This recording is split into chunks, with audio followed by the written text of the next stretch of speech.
We continue our Emergency Preparedness Month series here at 11 Alive on Weather Impact 24/7, talking to different emergency management departments from across North Georgia. Joining me now to talk about DeKalb County's Emergency Management Association is Cary Hollis, the Deputy Director of DeKalb EMA. Thank you so much for joining me today. Thank you for having me.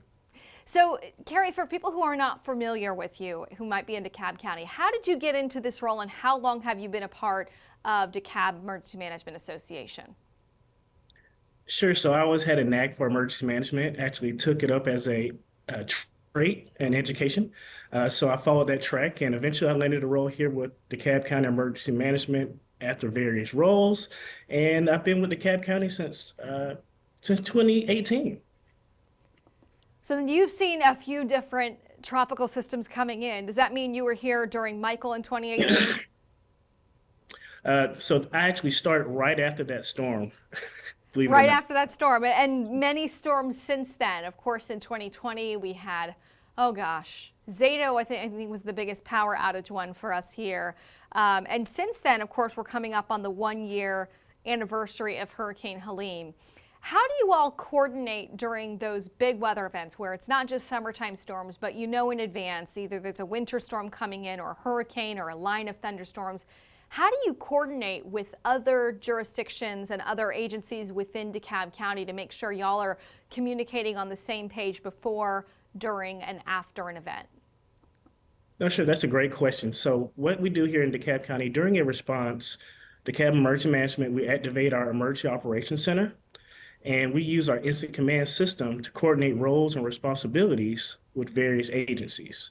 We do partner with our state and federal and local partners to ensure we're meeting all the needs and have a well-coordinated response for our community.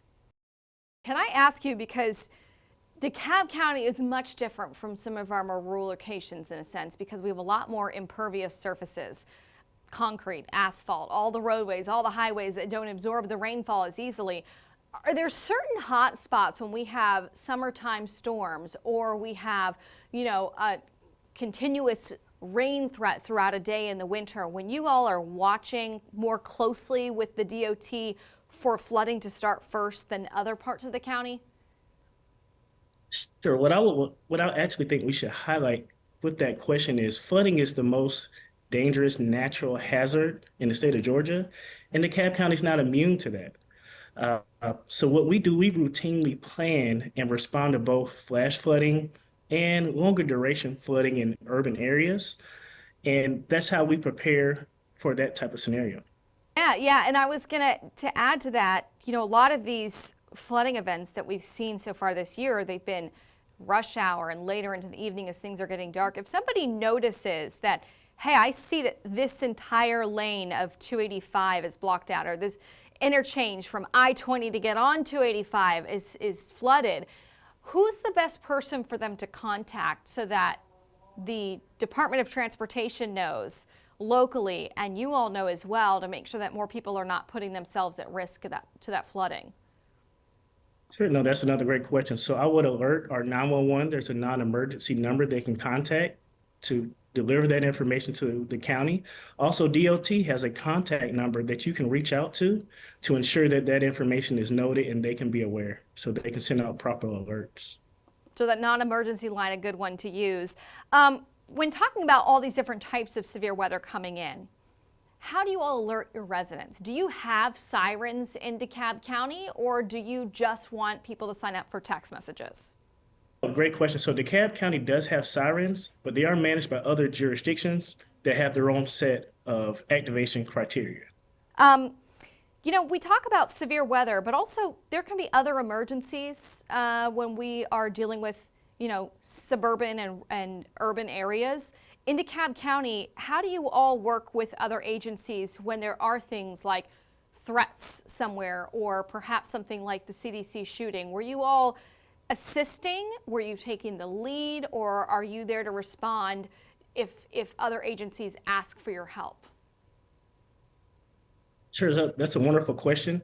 What I would like to note here is that emergency management, we do not do first responder work as far as what our police services does and our fire service does to ensure community safety. what we do is we coordinate our public safety and other departments together to ensure that we're delivering what each scenario dictates. And sometimes that may involve emergency management, sometimes it will not, depending on the scenario. So helping to But coordinate. So that's very good to know. Do you have a message for your residents that you really want them to think about as we come up on Helene's 1-year anniversary and we close out this National Preparedness Month? what DeKalb County Emergency Management would like to notate for National Preparedness Month is that we have opportunity for our families and our citizens within our jurisdiction to use this as a good reminder. Take small steps that can make a big difference in keeping your family safe. Cary Hollis, Deputy Director of DeKalb Emergency Management Association, thank you so much for your time today. Thank you, ma'am.